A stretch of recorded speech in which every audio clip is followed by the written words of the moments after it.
या चैनल कौन सब्सक्राइब करेगा? वीडियो देखने से पहले सब्सक्राइब कर दो चैनल को।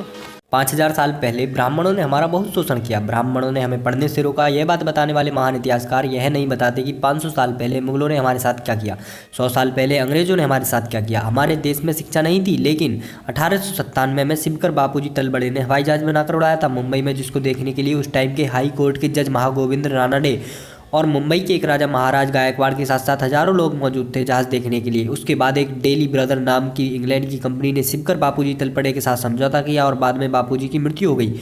यह मृत्यु भी एक षड्यंत्र है, हत्या कर दी गई। और फिर बाद में 1903 में राइट बंधु ने जहाज बनाया। आप लोगों को बताते चले कि आज से हजारों साल पहले की किताब है महर्षि भारद्वाज की विमान शास्त्र, जिसमें 500 जहाज 500 प्रकार से बनाने की विधि है। उसी को पढ़कर शिवकर बापूजी तलपड़े ने जहाज बनाई थी। लेकिन यह तथाकथित नास्तिक लंपट ईसाइयों के दलाल जो हैं तो हम सबके ही बीच से, लेकिन हमें बताते हैं कि भारत में तो कोई शिक्षा ही नहीं था, कोई रोजगार नहीं था। अमेरिका के प्रथम राष्ट्रपति जॉर्ज वॉशिंगटन 14 दिसंबर 1799 को मरे थे सर्दी और बुखार की वजह से। उनके पास बुखार की दवा नहीं थी। उस टाइम भारत में प्लास्टिक सर्जरी होती थी और अंग्रेज प्लास्टिक सर्जरी सीख रहे थे हमारे गुरुकुल में। अब कुछ वामपंथी लंपट बोलेंगे यह सरासर झूठ है, तो वामपंथी लंपट गिरोह कर सकते हैं। Australian college of surgeon Melbourne में ऋषि सुश्रुत, ऋषि की प्रतिमा फादर ऑफ सर्जरी टाइटल के साथ स्थापित है।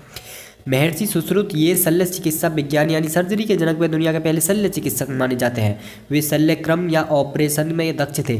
महर्षि सुश्रुत द्वारा लिखी गई सुश्रुत संहिता ग्रंथ में शल्य चिकित्सा के बारे में कई अहम जानकारी विस्तार से बताया गया है। इनमें सुई, चाकू व चिमटे जैसे तकरीबन 125 से भी ज़्यादा शल्य चिकित्सा में जरूरी औजारों के नाम और 300 तरह की शल्य चिकित्साओं में उसके पहले की जाने वाली तैयारियों जैसे उपकरण, उबालना आदि के बारे में पूरी जानकारी बताई गई है। जबकि आधुनिक विज्ञान ने शल्य क्रिया की खोज तकरीबन 4 सदी पहले ही की है। माना जाता है कि महर्षि सुश्रुत मोतियाबिंद पथरी, हड्डी टूटना जैसे पीड़ाओं के उपचार के लिए शल्यक्रम यामिनन ऑपरेशन करने में माहिर थे। यही नहीं, वे त्वचा बदलने की शल्य चिकित्सा भी करते थे। भास्कराचार्य आधुनिक युग में धरती की गुरुत्वाकर्षण शक्ति, पदार्थ को अपनी ओर खींचने की शक्ति की खोज का श्रेय न्यूटन को दिया जाता है, किंतु बहुत कम लोग जानते हैं कि गुरुत्वाकर्षण का रहस्य न्यूटन से भी कई सदियों पहले भास्कराचार्य जी ने उजागर किया। भास्कराचार्य जी ने अपने सिद्धांत शिरोमणि ग्रंथ में पृथ्वी के गुरुत्वाकर्षण के बारे में लिखा है कि पृथ्वी आकाशीय पदार्थों को विशिष्ट शक्ति से अपनी ओर खींचती है, इस वजह से आसमानी पदार्थ पृथ्वी पर गिरता है। आचार्य कणाद परमाणु की अवधारणा के जनक माने जाते हैं। आधुनिक दौर में अणु विज्ञानी जॉन डाल्टन के भी हजारों साल पहले महर्षि कणाद ने यह रहस्य उजागर किया कि द्रव्य के परमाणु होते हैं। उनके अनासक्त जीवन के बारे में यह रोचक मान्यता भी है कि किसी काम से बाहर जाते तो घर लौटते वक्त रास्ते में पड़ी चीज़ों या अन्य कणों को बटोर कर अपना जीवन यापन करते थे, इसलिए उनका नाम कणाद भी प्रसिद्ध हुआ। गर्ग मुनि नक्षत्रों के खोजकर्ता माने जाते हैं, यानी सितारों की दुनिया के जानकार। ये गर्ग मुनि ही थे जिन्होंने श्री कृष्ण व अर्जुन के बारे में नक्षत्र विज्ञान के आधार पर जो कुछ भी बताया वह पूरी तरह सही साबित हुआ। कौरव पांडवों के बीच महाभारत युद्ध विनाशक रहा। इसके पीछे वजह यह थी कि युद्ध के पहले पक्ष में तिथि 6 होने के 13वें दिन अमावस थी। इसके दूसरे पक्ष में भी तिथि 6 थी। पूर्णिमा 14वें दिन आ गई और उसी दिन चंद्र ग्रहण था। तिथि नक्षत्रों को यही स्थिति व नतीजे गर्ग मुनि जी ने पहले बता दिए थे। आचार्य चरक संहिता जैसा महत्वपूर्ण आयुर्वेद ग्रंथ रचने वाले आचार्य चरक आयुर्वेद विशेषज्ञ व त्वचा चिकित्सक भी बताए गए हैं। आचार्य चरक ने शरीर विज्ञान, गर्भ विज्ञान, औषधि विज्ञान के बारे में गहन खोज की। आज के दौर में सबसे ज़्यादा होने वाली बीमारियों जैसे डायबिटीज़, हृदय रोग व क्षय रोग के निदान व उपचार की जानकारी वर्षों पहले ही उजागर कर दी।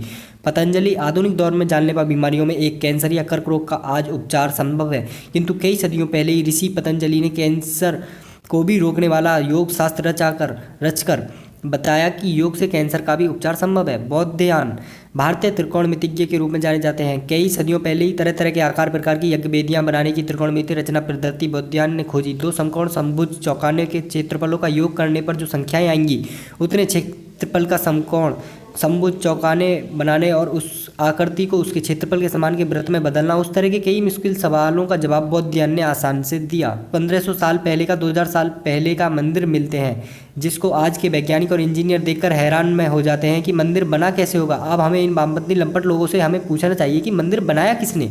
ब्राह्मणों ने हमें पढ़ने नहीं दिया। यह बात बताने वाले महान इतिहासकार हमें यह नहीं बताते कि सन 1835 तक भारत में 7 लाख गुरुकुल थे। इसका पूरा डॉक्यूमेंट इंडियन हाउस में मिलेगा।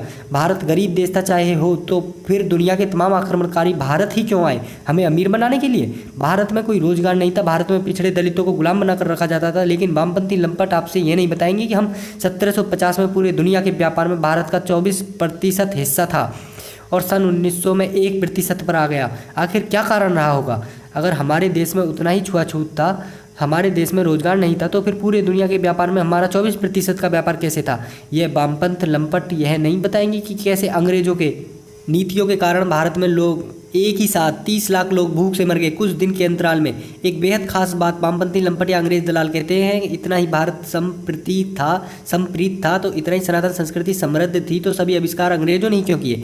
भारत के लोगों ने कोई भी आविष्कार क्यों नहीं किया? उन वामपंथी लंपट लोगों को बताते चले कि किया तो सब आविष्कार भारत में ही है, लेकिन उन लोगों ने चुरा करके अपने नाम से पेटेंट कराया नहीं। तो एक बात बताओ, भारत आने से पहले अंग्रेजों ने कोई एक आविष्कार किया हो तो उसका नाम बताओ। एबर थोड़ा अपना दिमाग लगाओ कि भारत आने के बाद ही यह लोग आविष्कार कैसे करने लगे, उससे पहले क्यों नहीं करते थे?